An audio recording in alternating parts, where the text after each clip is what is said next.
আমাদের তরুণদের প্রত্যাশা হলো এমন একটি সমাজ যেখানে প্রত্যেকেই তাদের নিজের সিদ্ধান্তগুলো নিজেরা জানাতে পারবে এবং যৌন ও প্রজনন স্বাস্থ্য সম্পর্কে নিজেরা সচেতন থাকবে।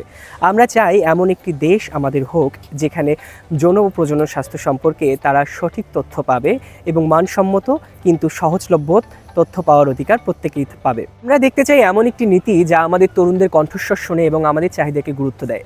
বয়স উপযোগী স্বাস্থ্য শিক্ষার ব্যবস্থা করা এবং বাল্যবিবাহের মতো সমস্যাগুলো নিরসন করার জন্য আমাদের এখনই পদক্ষেপ গ্রহণ করা বলে আমরা তরুণরা মনে করি। আমাদের লক্ষ্য এমন একটি অন্তর্ভুক্তিমূলক সমাজ গড়ে তোলা যেখানে কেবল নারীরাই নয়, পুরুষ এবং তৃতীয় লিঙ্গের মানুষরা তাদের অধিকার সমানভাবে পেতে পারে এবং গোপনীয়তার সাথে তাদের স্বাস্থ্যসেবাগুলো নিশ্চিত থাকে।